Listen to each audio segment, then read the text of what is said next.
Bismillahirrahmanirrahim. Assalamualaikum warahmatullahi wabarakatuh. Yang terhormat Bapak Kepala SD Islam Arifito, yang saya hormati Bapak Ibu Guru SD Islam Arifito. Pertama, marilah kita panjatkan puji syukur kehadirat Allah Subhanahu wa taala yang mana pada pagi hari ini kita dapat berkumpul dalam acara diseminasi menyebarkan pemahaman dan penerapan pengalaman budaya positif yang sudah saya jalankan di modul 1.1 sampai 1.4. Pertama, marilah kita panjatkan puji syukur kehadirat Allah Subhanahu wa taala yang mana pada pagi hari ini kita dapat berkumpul, lalu kita dapat belajar bersama. Ngapunten ya Bapak Ibu, bukan di sini saya menggurui panjenengan, tetapi di sini kita berbagi pengalaman dan sama-sama belajar bersama. Kedua kalinya salawat serta salam tak lupa kita tujukan kepada junjungan kita Nabi Muhammad SAW yang mana telah membawa kita dari zaman kegelapan menuju zaman yang terang benderang, yakni agama Islam. Bapak Ibu, mohon maaf mengganggu waktu istirahat panjenengan, mengganggu waktu luang panjenengan. Saya repoti untuk berkumpul di sini. Insya Allah tidak mengganggu ya. Alhamdulillah. Ini sifatnya santai Bapak-Ibu. Kita santai, kita berbagi praktik baik, kita berbagi pengalaman. Tetapi bukan saya di depan ini yang paling pintar, bukan. Tetapi kita sama-sama belajar seperti itu. Langsung saja ya Bapak Ibu, kita mulai di aksi nyata saya atau diseminasi saya. Bapak Ibu, jika panjenengan mendengar budaya positif, kira-kira yang terdengar di gagasan atau ide panjenengan, pemikiran panjenengan kira-kira apa nih? Budaya positif. Oke, bisa ada sini, monggo. Kebiasaan yang baik. Mungkin ada Bapak Ibu yang lain. Kira-kira jika mendengar budaya positif, kira-kira apa yang dimaksud dengan budaya positif itu? Selain dari begini tadi, kebiasaan yang baik atau positif, mungkin ada dari Bapak Ibu yang lain? Monggo, Bapak Ibu. Oke, Sat. Budaya itu kegiatan yang diulang-ulang sehingga menjadi kebiasaan. Positif itu baik. Saya senada dengan seperti ini. Jadi kegiatan yang baik. Kegiatan yang baik. Iya Bapak Ibu, terima kasih. Betul sekali atau luar biasa sekali dari Ustaz Ahmad dan Ustazah Dini. Jadi untuk budaya positif itu Bapak Ibu merupakan perwujudan dari nilai-nilai atau keyakinan yang diterapkan di lembaga atau sekolah kita. Budaya positif ini Bapak Ibu dapat mendorong murid untuk mampu berpikir. Yang pertama, yang kedua bertindak. Yang paling baik adalah dapat memproses dirinya sehingga murid dapat mandiri dan bertanggung jawab. Ini yang dinamakan dengan budaya positif di lembaga atau sekolah kita. Konsep inti budaya positif terdiri dari beberapa bagian Bapak Ibu. Nah, jadi nanti saya izin menjelaskan poin demi poin. Yang pertama adalah perubahan paradigma baru. Yang kedua, disiplin positif. Yang ketiga, kebutuhan dasar manusia. Yang keempat, motivasi perilaku manusia. Yang kelima, nah ini nanti yang kelima, 6, 7 ini berhubungan dengan kita Bapak Ibu sebagai pendidik. Posisi kontrol guru, keyakinan kelas, dan segitiga restitusi. Kita mulai dari yang pertama, yaitu tentang paradigma pembelajaran baru. Sebelum saya menginjak ke sini Bapak Ibu, ini pengalaman saya nih, pengalaman saya. Saya dulu itu masih kolot Bapak Ibu, masih pertama terjun di dunia pendidikan itu paradigma saya itu saya mempelajari paradigma yang lama. Saya selalu memberikan pembelajaran pada siswa itu dengan metode hanya ceramah saja Bapak Ibu, bercerita. Jadi murid itu kadang sampai ngantuk, sampai bosan mendengar cerita saya. Nah, sekarang setelah saya mempelajari paradigma baru, yaitu pembelajaran dengan dirancang berdasarkan prinsip berdiferensiasi atau memenuhi kebutuhan murid, sehingga para peserta didik ini Bapak Ibu belajar sesuai dengan kebutuhannya, yaitu untuk bermuaranya pada profil pelajar Pancasila. Mungkin untuk kelas 1 dan 4 di kurikulum Merdeka ini Bapak Ibu sudah mempelajari ini, dan di tahun ajaran depan kita susul di kelas 2 dan 5. Jadi ini nanti akan berkesinambungan, dan tahun selanjutnya akan dilengkapi atau di kurikulum nasional yaitu kelas 3 dan 6. Jadi insya Allah di tahun mendatang kelas 2 dan kelas 5 menggunakan kurikulum Merdeka. Ya, di dalamnya ada 6 karakter profil pelajar Pancasila. Yang pertama adalah beriman dan berakhlak kepada beriman dan bertakwa kepada Tuhan Yang Maha Esa. Yang kedua, berkebinekaan global. Yang ketiga, gotong royong. Yang keempat, kreatif. Kelima, bernalar kritis. Dan yang keenam adalah mandiri. Sedikit mundur ya Bapak Ibu, saya flashback lagi pada saat dulu sebelum ada paradigma baru seperti ini, masih dalam istilahnya pembelajaran zaman kolonial. Pembelajaran hanya diajarkan tentang membaca, menulis, dan berhitung. Itu pun berhitung dengan seadanya, karena penjajah pada saat itu tidak ingin bangsa Indonesia itu menjadi bangsa yang pandai. Jadi hanya diajarkan seadanya saja. Tetapi pada saat paradigma baru ini muncul, tepatnya pada tahun 1922, kira-kira ada yang tahu nih, Bapak Pendidikan Nasional siapa nih? Oke, benar sekali, Bapak Ki Hajar Dewantara. Ini memunculkan paradigma baru, yaitu tentang 6 karakter profil pelajar Pancasila, yang di dalamnya terdapat 3 trilogi pendidikan. Yang pertama adalah Engarso Sungtulodo. Mungkin ada yang masih ini, masih ingat Engarso Sungtulodo kira-kira apa nih Bapak Ibu? Artinya di depan memberi, di depan menjadi teladan. Eng Madyo Mangun Karso, di tengah memberi atau membuat motivasi, dorongan. Tutpuri Handayangi, di belakang memberikan dorongan. Nah, itu adalah trilogi Bapak Pendidikan kita, KHD atau Ki Hajar Dewantara. Lanjut ya Bapak Ibu, yang kedua. Nah, yang kedua adalah disiplin positif. Nah, alhamdulillah kita masuk ke sesi kedua. Disiplin positif ini Bapak Ibu merupakan pembiasaan yang baik, mencakup sikap, perilaku maupun tutur kata oleh seluruh warga sekolah, terutama bagi murid, agar mereka itu dapat berkembang menjadi pribadi yang kritis, mandiri, dan bertanggung jawab. Mungkin dari Bapak Ibu ada yang sudah menerapkan disiplin positif, entah itu di kelas atau di pembelajaran setiap harinya. Mungkin ada dari Bapak Ibu, mungkin bisa dicontohkan disiplin positif yang bagaimana yang sudah jenengan terapkan di kelas 2A mungkin? Contoh kecil saja. Oke. Saya selalu meminta anak itu menata sepatu gerak sesuai tempatnya. Alhamdulillah. Itu menurut saya bukan contoh kecil saja. Itu sudah contoh yang paling bagus. Jadi menata sepatu pada raknya, jika panjenengan nanti setiap hari mengingatkan, insya Allah siswa akan secara otodidak melakukan hal tersebut dalam setiap hariannya.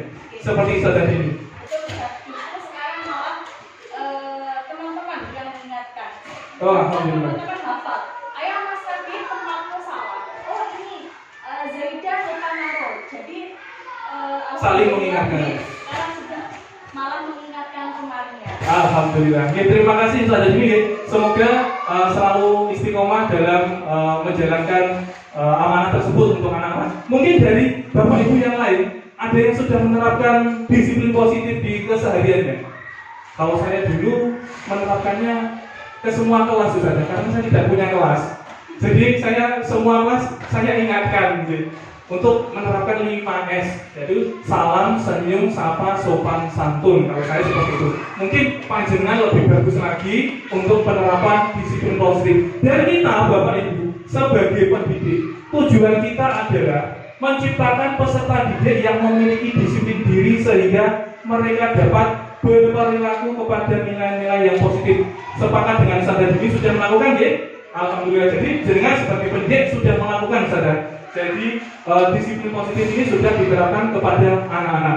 Tetapi mungkin untuk dari sadar-sadar yang lain atau sadar yang lain, memang benar di abad 21 ini kita itu harus tangguh sadar atau sadar. Harus tangguh karena kita dituntut untuk kuat, untuk bisa, untuk merancang pembelajaran semenarik mungkin. Karena di abad 21 ini semuanya bermuara pada impact, yaitu ilmu pengetahuan dan teknologi. Alhamdulillah di SD Islam Al-Hikmah sudah terpasang LCD proyektor. Jadi mungkin nanti panjenengan bisa memanfaatkan LCD proyektor itu untuk pembelajaran agar berurusan pada murid.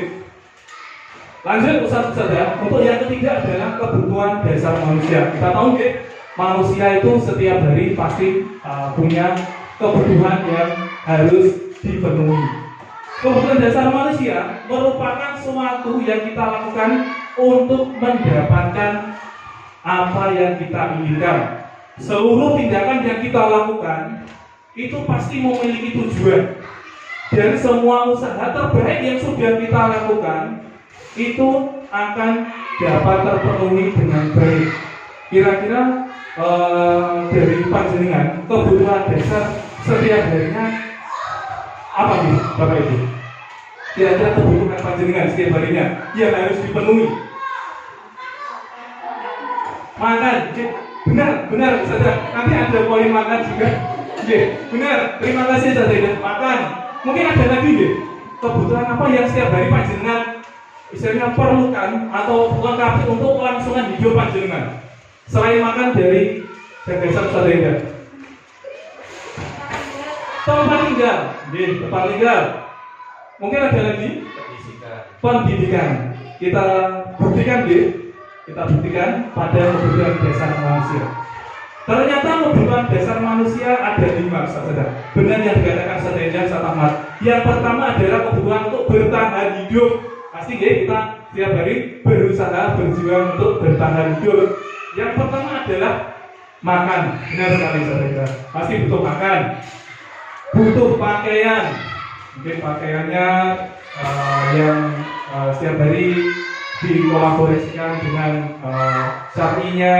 Tempat tinggal pasti apa gitu? Saudara. Kemudian keamanan pasti juga ingin keamanan. Mungkin di rumah mungkin dari Bapak Ibu saling melengkapi untuk keamanannya. Dan yang terakhir adalah kebutuhan kesehatan. Ini pasti untuk kesehatannya, karena setiap individu pasti ingin selalu diberikan kesehatan. Dan semoga panjenengan semua selalu diberikan kesehatan dan dalam lindungan Allah Subhanahu wa ta'ala. Amin, amin yang robbal alamin. Yang kedua, selain bertahan hidup Bapak Ibu, kebutuhan yang kita perlukan adalah kasih sayang dan rasa diterima. Contohnya, rasa diterima, dipedulikan, berbagi, kerjasama atau kolaborasi, dan yang terakhir adalah menjadi bagian dalam kelompok. Panjenengan di sekolah dasar ini juga termasuk bagian dari kelompok saudara. Lalu mungkin panjenengan ada seperti perkumpulan ibu-ibu pengajian. Nah, itu juga mungkin menjadi dari bagian kelompok. Yang ketiga adalah penguasaan. Kebutuhan dasar yang ketiga adalah penguasaan yang meliputi satu, harga diri. Pasti harga diri. Yang kedua, keinginan untuk dianggap atau diakui. Yang ketiga, keinginan untuk memimpin. Ini peran panjenengan yang memimpin anak-anak di kelas atau di sekolah. Berprestasi dan diakui serta didengar. Yang keempat adalah kebebasan. Pasti manusia juga ingin kebebasan. Meliputi mandiri, memiliki pilihan, mencoba hal baru. Nah, ini mencoba hal baru ini termasuk yang tadi ya, kita melakukan pembelajaran yang berpusat pada murid. Dan yang terakhir, mampu mengendalikan arah dirinya. Jadi mungkin panjenengan bisa mengendalikan arah positif atau ke arah negatif. Insya Allah, saya percaya panjenengan semua pasti menginginkan atau mengendalikan arah kepada hal yang positif. Yang kelima, Bapak Ibu, yaitu kesenangan. Kebutuhan yang terakhir adalah kesenangan. Ini tidak mungkin dipungkiri. Yang pertama meliputi bermain. Pasti panjenengan juga mungkin menyempatkan waktu untuk bermain dengan mungkin saudara, keluarga. Nah, yang kedua adalah humor atau mungkin disebut dengan bercanda. Yang ketiga, antusias dan tertawa. Mungkin panjenengan dari kelima ini salah satu yang panjenengan terapkan di kehidupan sehari-hari lebih menonjol kemana nih Bapak Ibu? Makanan lagi, pasti makanan, Saya juga makanan karena saya itu sehari bisa 4 kali saya. Malam itu makan juga saya. Jadi kalau tidak makan tidak bisa tidur. Jadi makanan pasti makanan yang kita utamakan, pakaian dan tempat tinggal. Lanjut Bapak Ibu. Poin yang keempat. Nah, ini sudah masuk kepada istilahnya panjenengan. Ini termasuk mungkin sifat panjenengan yang mana nanti. Motivasi perilaku manusia ini ada 3 Bapak Ibu.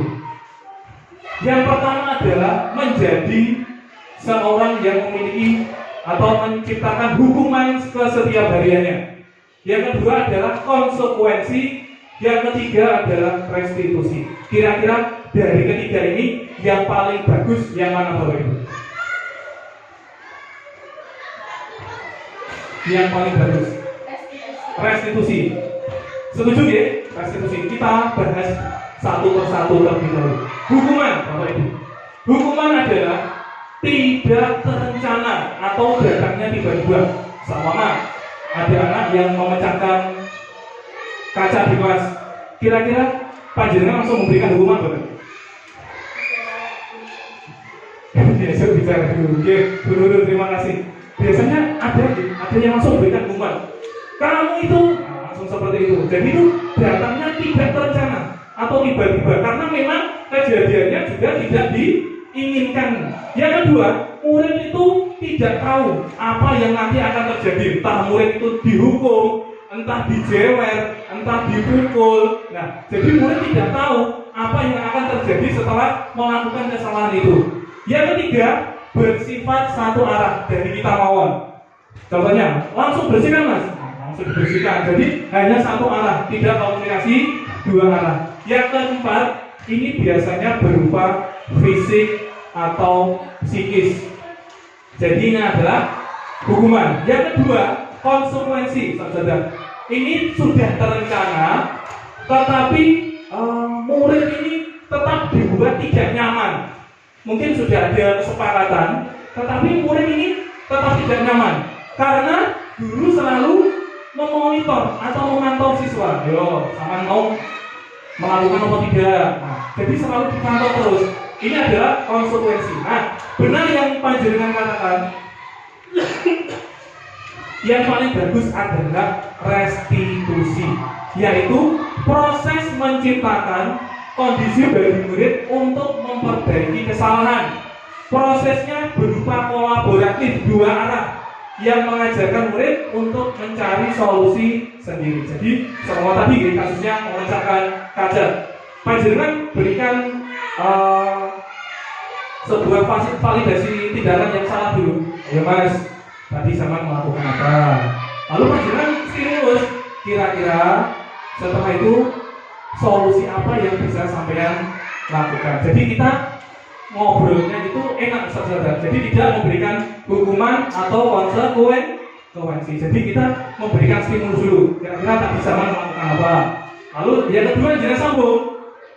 Kira-kira kalau berbuat seperti ini solusinya bagaimana? Jadi anak itu diharapkan dapat mandiri dan bertanggung jawab. Nah ini yang mungkin nanti bisa kita terapkan saya dan panjenengan, yaitu proses restitusi. Kita lanjut Bapak Ibu. Cepat sekali ini nanti.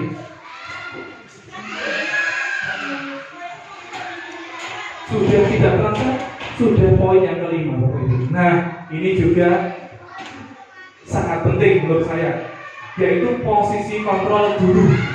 Ada guru yang mungkin sebagai penghukum, ada guru sebagai pembuat merasa bersalah, ada guru yang mungkin sebagai teman, sampai-sampai turun dari kendaraan saja sudah disalimi. Nah, mungkin sampai dipeluk-peluk juga gitu, sampai dipeluk-peluk, pengajar bangun sampai digerumbuli sama anak-anak. Nah, sebagai teman. Yang keempat sebagai pemantau, dan yang kelima adalah sebagai manajer. Kira-kira seharusnya sebagai apa? Sudah menerapkan sebagai apa? Sebagai teman. Oh nggak. Jadi kalian dengan nonton ya. Mungkin dari bapak ibu yang lain bisa mengutarakan. Kira-kira jenengan ini posisinya sebagai mana? Kalau saya penghukum awal kadang-kadang penghukum kan masih banyak salahnya dari bapak ibu. Ngobrol dari saya dulu.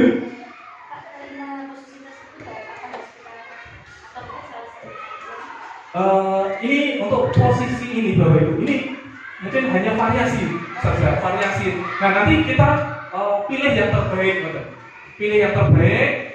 Tetapi jika penghukuman tidak realistis, jadi nanti mungkin kita cari yang terbaik ini yang mana, betul. Tetapi mungkin dari panjenengan kira-kira sudah menerapkan posisi yang mana, saudara? Manajer, alhamdulillah. Benar sekali bapak ibu, karena posisi manajer ini adalah posisi yang paling tinggi atau yang paling bagus. Tapi kita bahas satu-satu dulu deh. Kita bahas satu-satu dulu. Yang pertama adalah penghukum. Kita contohkan kasus murid tidak mengerjakan tugas yang kita berikan. Berdiri dengan sebelah kaki di depan kelas. Nadanya tinggi, mata melotot, dadanya berbidang, gitu. Dengan kalimat yang tidak mengenakan. Kira-kira insya Allah tidak ada yang seperti ini.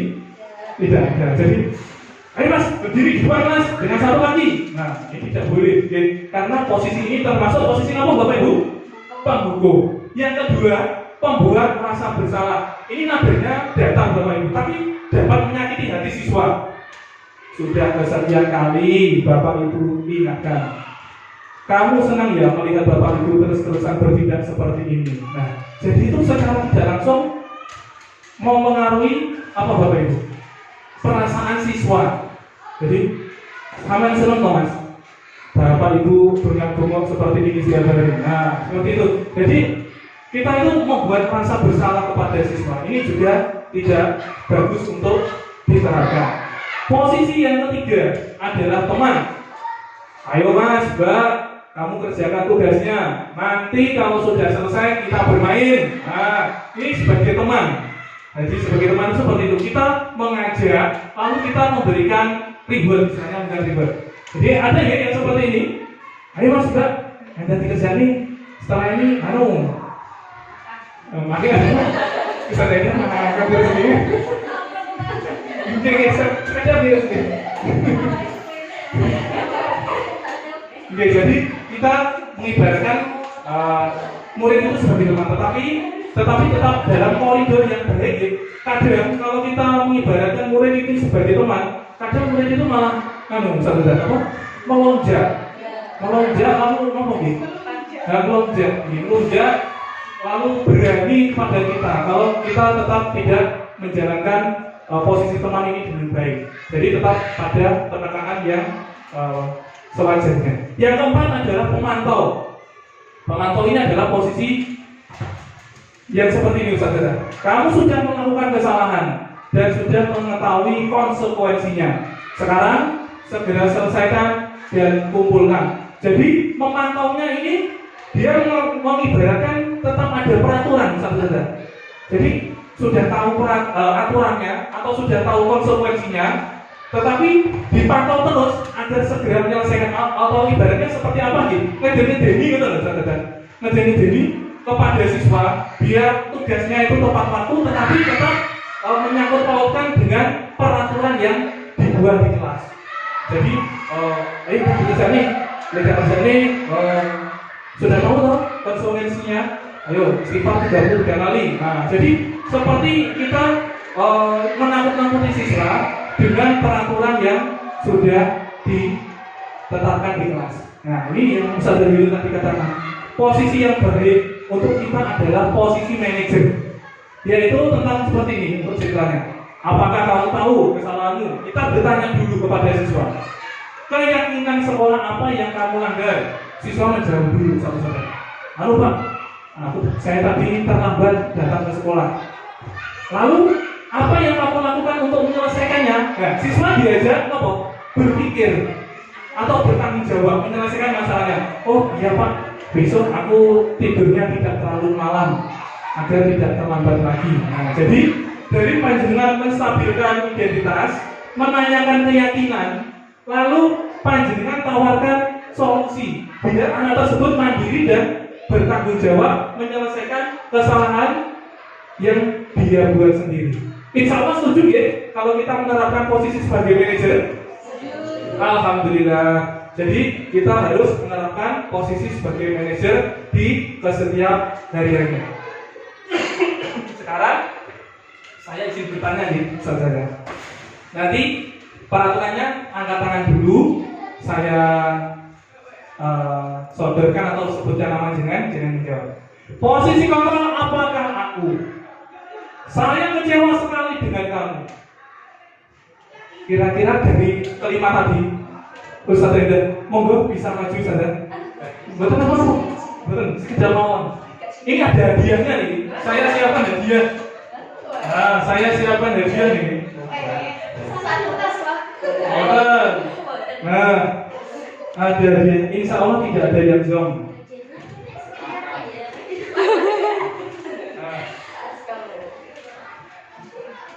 Saya kecewa dengan kamu. Kira-kira posisi Ustaz Reda ini sebagai apa? Saya jawab ya. Iya, saya jawab. Untuk posisinya mungkin yang kedua tadi, yang kedua ya. Merasa bersalah itu membuat siswa merasa bersalah. Membuat siswa merasa bersalah. Iya. Sepertinya. Bentar, saya depan dulu. Kita buktikan nih, Bapak Ibu. Survei membuktikan membuat merasa bersalah. Monggo dipilih saja yang mana. Semoga berkenan ya, karena ini hanya untuk ngomong ya, keseruan saja. Monggo dipilih. Yang besar ya Pak? Besar belum tentu baik kan? Monggo. Yang mana? Semoga berkenan. Yang besar ya? Terima kasih saudara. Jadi saya kecewa dengan kamu. Nah, ini membuat merasa bersalah benar. Jadi kata-kata kita itu akan tertanam terus. Kalau anak tersebut tidak kuat mental, anak tersebut bisa istilahnya mendalami kata-kata panjenengan selama mungkin tidak langsung bilang ya. Mungkin di setiap harinya selalu ingat tadi Pak Agri, istilahnya bertahanku ya. Nah, wis akhirnya minder seperti itu saudara. Yang kedua, kamu tidak pernah benar melakukannya. Sekarang keliling lapangan 3 kali. Monggo, Ustaz diri ya. Monggo, Ustaz diri.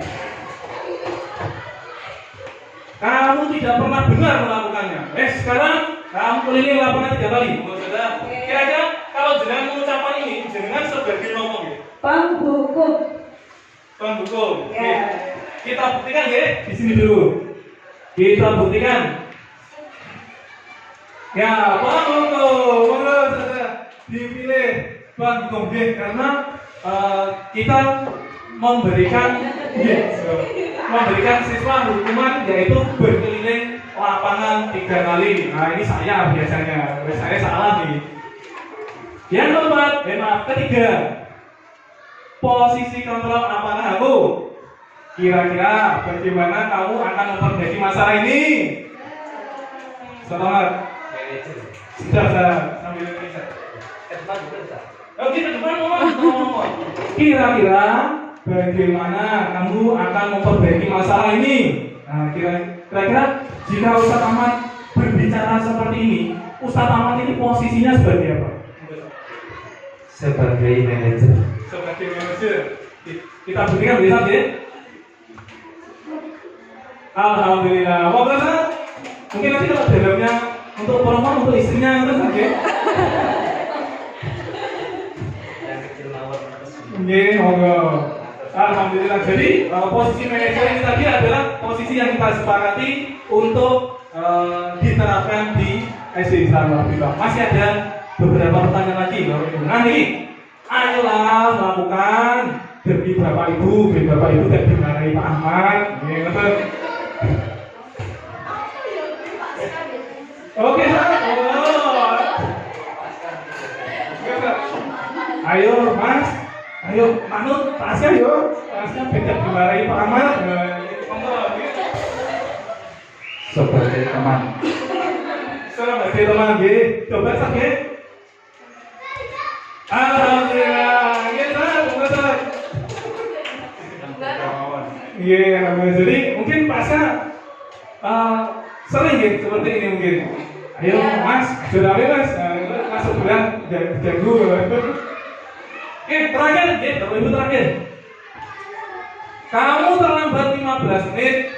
Apakah kamu sudah mengerti konsekuensi yang dilakukan bila terlambat? Jadi seperti menakut-nakuti terhadap peraturan yang sudah ditentukan. Ustaz Dani, monggo. Oke. Ustaz Dani, monggo Ustaz. Jika Ustaz seperti ini atau kata-katanya seperti ini, kira-kira Ustaz ini posisi kontrolnya sebagai apa? Sebagai pemantau. Oke. Diberikan dulu nih, Gus. Kamu terlambat 15 menit. Apakah kamu sudah mengerti konsekuensi yang telah dilakukan bila terlambat? Nah, jawabannya adalah pemantau. Monggo, Saudara. Sami-sami. Masih ada satu lagi untuk nanti gini. Nah, sekarang keyakinan kelas, Bapak Ibu. Keyakinan kelas merupakan kesepakatan kelas yang diyakini bersama guru dan murid. Jadi dua arah, guru dan murid. Dengan harapan dapat meningkatkan kedisiplinan murid. Keyakinan kelas ini, Bapak Ibu, berupa pernyataan universal dan dibuat dalam kalimat yang positif dan abstrak. Keyakinan kelas hendaknya tidak terlalu panjang agar siswa mudah untuk mengingat. Nah, ini sudah saya terapkan di kelas 5A dulu, tetapi tidak saya jabarkan. Saya membuat permainan lagi dengan jenengan. Sekira-kira urutan langkah-langkah bagaimana untuk menetapkan keyakinan kelas. Monggo bisa maju menuliskan angkanya. Mungkin dari 1, 4, 2, 3, 5. Monggo. Yang pertama, berdiskusi dulu mengenai gambaran perilaku untuk mencerminkan keyakinan kelas. Nomor 2, mengubah peraturan-peraturan menjadi kalimat yang positif. Meninjau ulang keyakinan kelas. Kamu tadi masih acak nih, masih acak. Kira-kira monggo dari satu saja bisa menuliskan mungkin di samping urutan yang benar bagaimana. Ini yang sudah dapat lagi bukan apa-apa. Monggo, ini tidak hanya satu ya, nanti beberapa saja boleh menuliskan, lalu kita buktikan urutan yang benar yang mana. Di samping mau bukan nomor. Salah bukan hukumannya ini.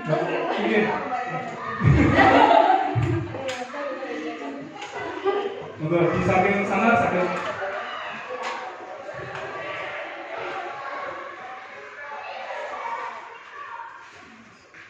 Kira-kira yang mana guys? 1.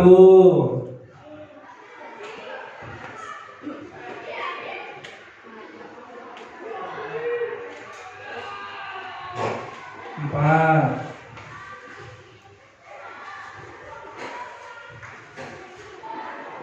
5, 2, 3. Matur nuwun. Mungkin ada yang pendapatnya berbeda. Dipersilakan. Ustaz Zaida dimulai dari angka 1. Matur nuwun, Saudara. Mana? Sami nanti dibagi loh gitu.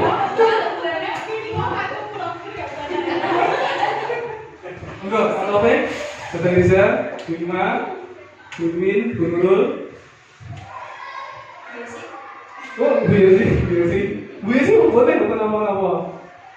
Kira-kira yang mana nih? 1, berdiskusi mengenai gambaran perilaku yang mencerminkan keyakinan kelas. Monggo, lebih banyak jawaban, mungkin lebih itu nggih. Kesempatan lebih besar untuk dapat ini. Sedikit hadiah. Nanti kalau salah ini ke Ustaz Beda lagi nih gimana?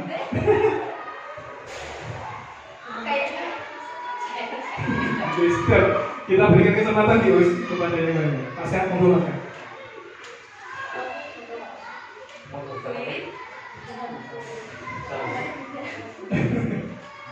Bu Ida, yang pertama jadi berdiskusi dulu mengenai gambaran perilaku yang mencerminkan keyakinan kelas. Sampun, ini kalau hanya 1 mohon, nanti kalau salah benar untuk Ustaz Beda nih nanti.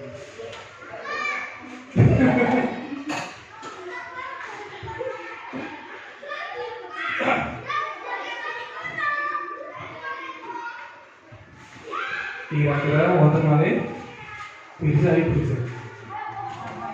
Sama. Saya kasih clue nih. Yang pertama antara 1 dan 4. Monggo Mas ya. Dibalik. Oh. 4. Alhamdulillah sudah 2 jawaban. Nah, saya antara 1 dan 4 yang pertama nih Bu. Monggo. Dikasih clue lagi. Antara 1 dan 4.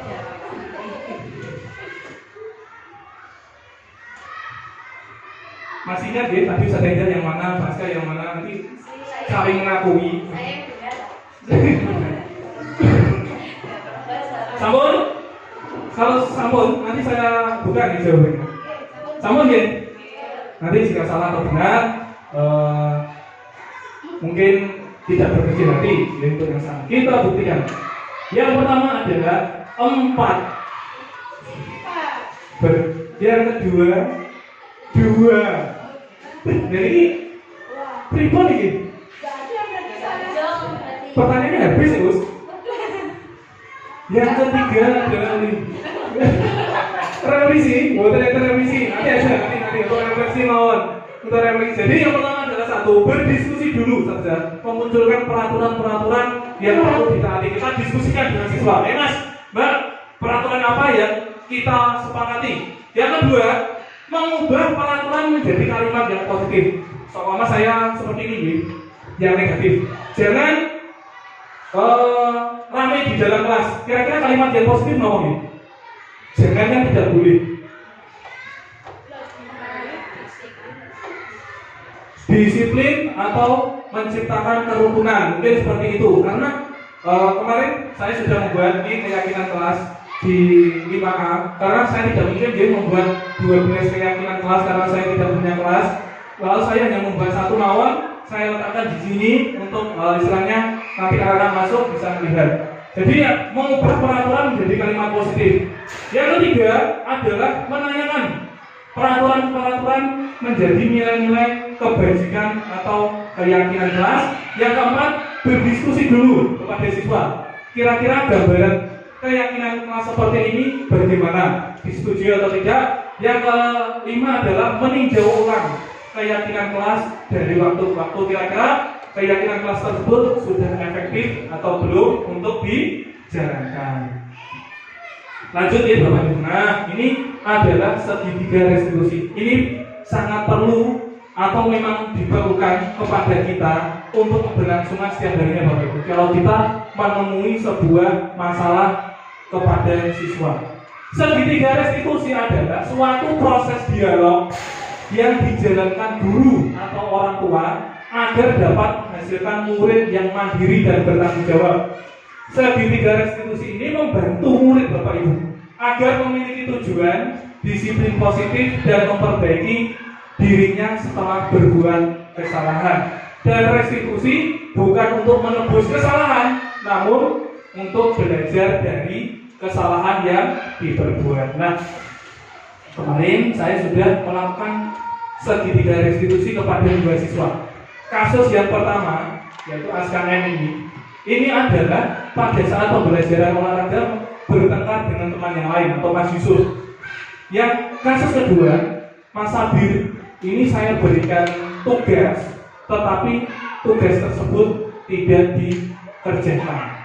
Yang saya lakukan Bapak Ibu, yang pertama adalah menstabilkan identitas dulu, yaitu dengan berkata seperti ini, Mas, Pak Agri dulu juga pernah melakukan kesalahan seperti itu. Jadi kita stabilkan dulu, bukan hanya siswa tersebut yang melakukan kesalahan, tetapi ibaratkan kita juga pernah melakukan hal tersebut. Bapak Ibu dulu juga pernah Mas melakukan hal tersebut. Nah, setelah kita stabilkan identitas, kita tanyakan Bapak Ibu atau validasi yang salah. Kamu pasti punya alasan mengapa sampean melakukan hal itu. Identitas, kita validasi tindakan yang salah tadi.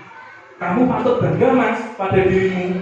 Mungkin kamu tadi berbuat seperti itu untuk melindungi dirimu sendiri. Nah, jadi kita melakukan validasi tindakan yang salah saat siswa tersebut melakukan.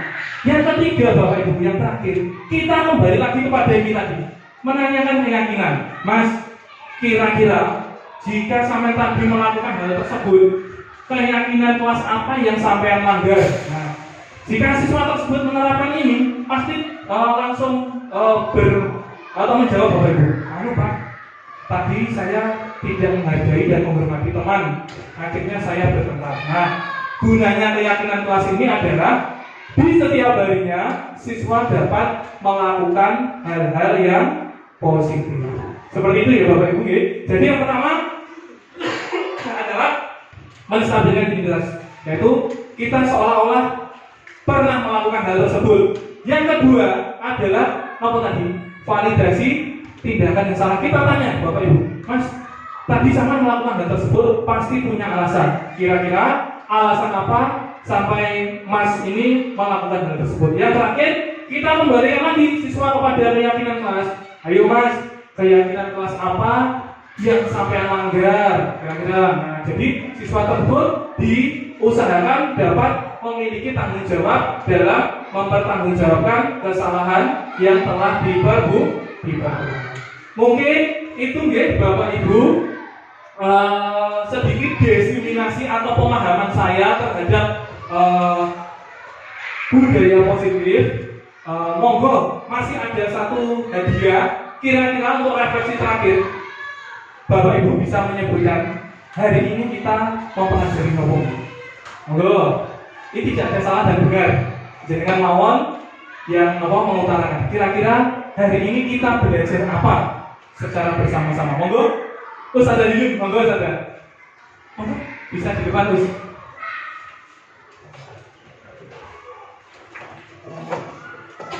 Ustaz ada di napa? Belum dapat ya? Masuk. Jadi Ustaz, saya tahan sebentar ya.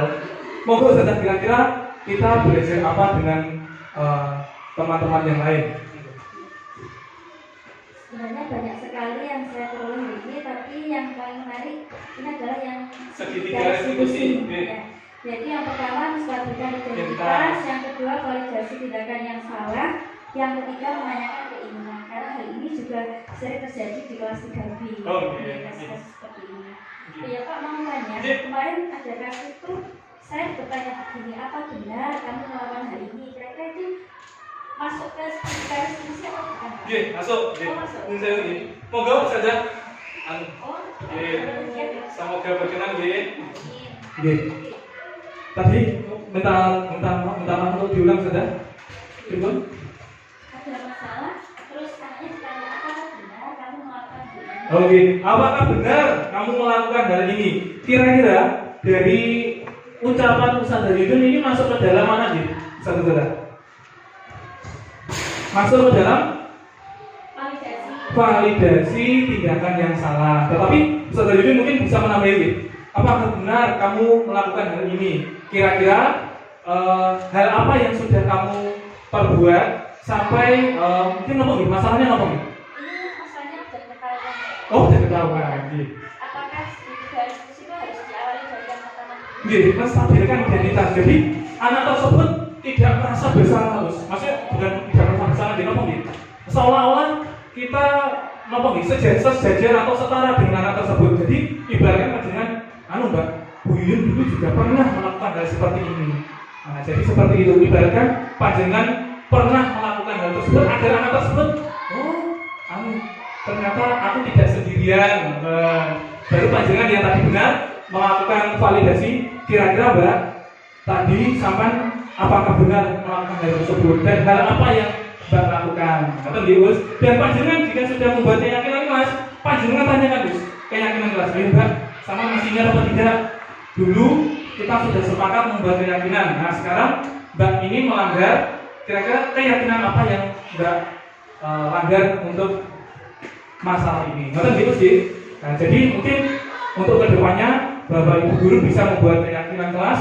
Jadi yang pertama panjenengan minta pendapat kepada siswa. Kalau saya biasanya sticky note seperti ini, saya tempelkan banyak lalu kita setujui, oh ini keyakinan. Jadi siswa itu setiap hari punya patokan atau hal-hal yang tidak boleh dilanggar, tetapi sesuai dengan kesepakatan kita dan mereka. Ngoten nggih, satu saja. Alhamdulillah kita sudah di akhir acara. Saya selaku guru penggerak angkatan 10 mengucapkan terima kasih atas waktu luang panjenengan. Insya Allah untuk kedepannya saya juga akan selalu merepoti panjenengan lagi. Betul apa nggih? Alhamdulillah. Saya selaku calon guru penggerak mohon maaf atau ngapunten sangat jika ada mungkin salah kata atau mungkin perkataan saya menyakiti panjenengan atau mungkin dari panjenengan mengira saya menggurui panjenengan. Tidak, kita sama atau sejajar. Saya hanya berbagi mawon dan kita di sini belajar bersama-sama. Ngoten nggih, saudara? Nggih. Saya akhiri bila taufik wal hidayah. Wassalamualaikum warahmatullahi wabarakatuh.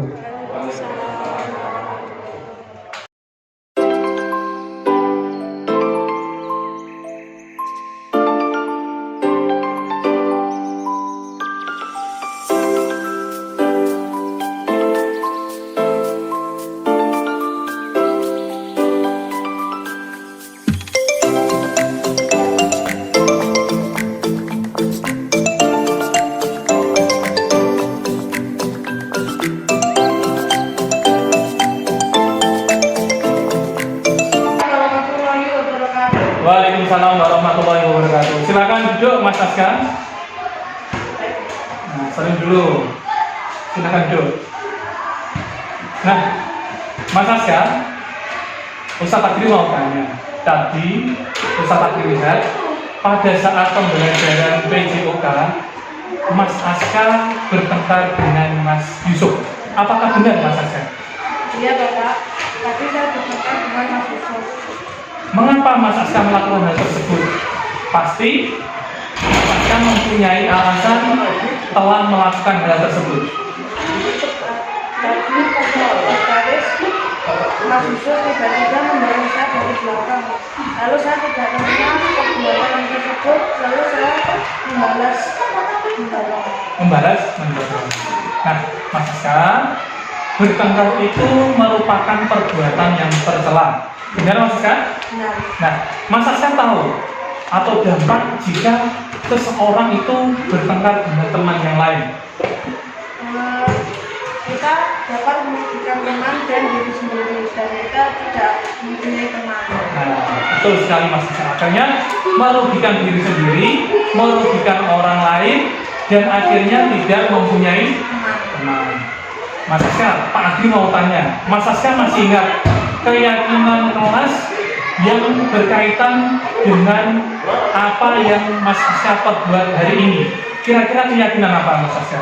Nilai kerukunan Bapak. Benar sekali Mas Aska, yaitu nilai kerukunan. Nah, jika Mas Aska meyakini nilai kerukunan, bagaimana Mas Aska menjalankan nilai kerukunan dengan teman tersebut?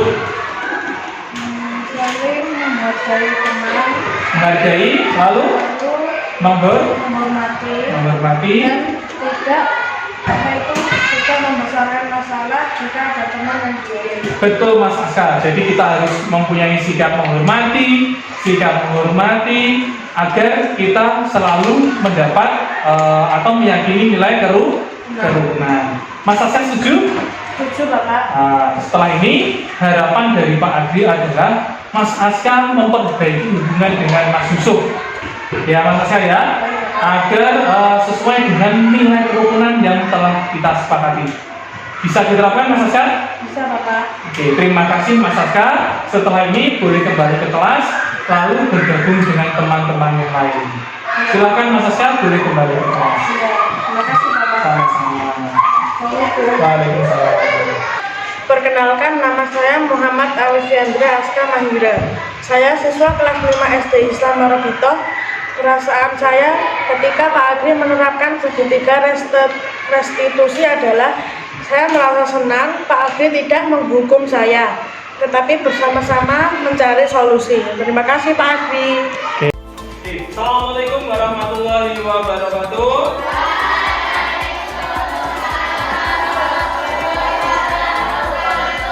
Bagaimana kabarnya hari ini?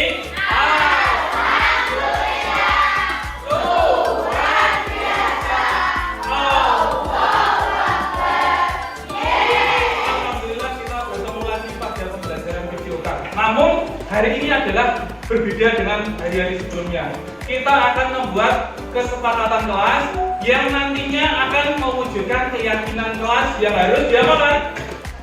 Dilakukan, dilaksanakan, Ini nanti Pak Adi akan bagikan sticky note. Silahkan anak-anak membuat kesepakatan kelas. Nanti Ustadz Adri akan mengarahkan untuk menempelkan pada pohon-pohon keyakinan sampean. Oke, silakan dituliskan. Sampean ingin kesepakatan bagaimana di kelasnya sampean nanti.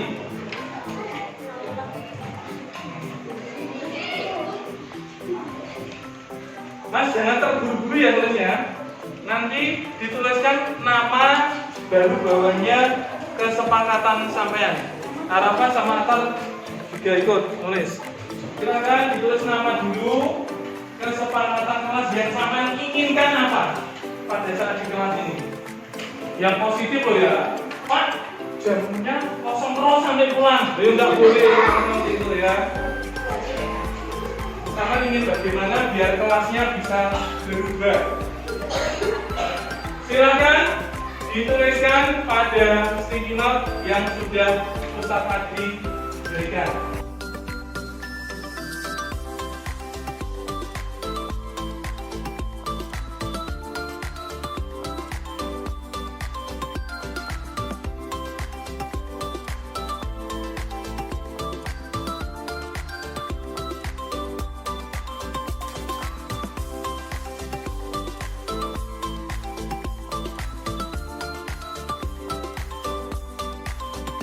Oke, untuk yang sebelah paling kanan sudah selesai.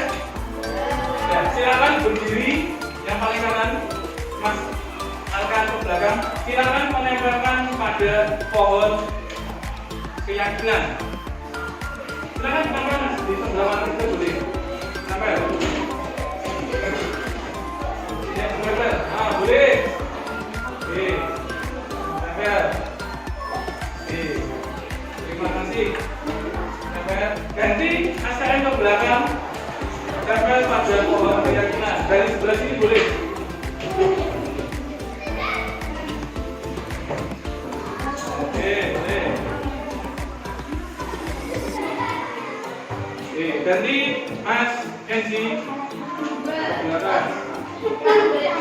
tulis. Biarkan ter. Yang itu ya. Oh, jangan di sini. Oke, silakan. Udah.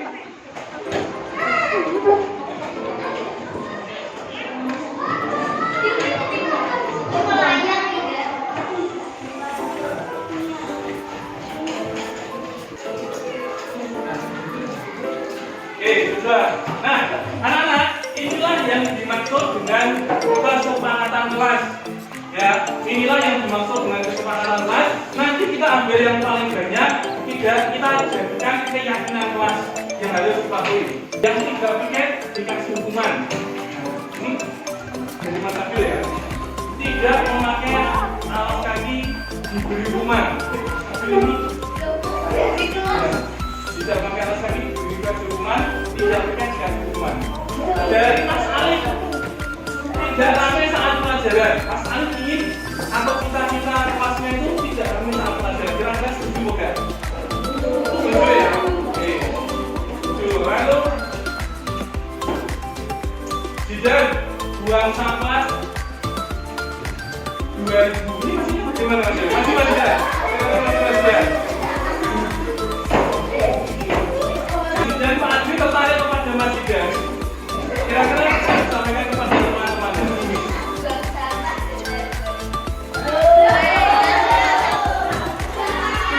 Buang sampah sembarangan, betul. Lalu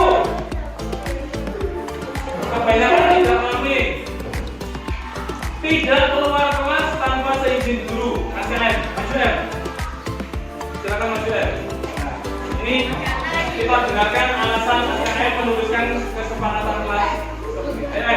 Silakan diutarakan teman-temannya. Kenapa sama bisa menulis seperti itu?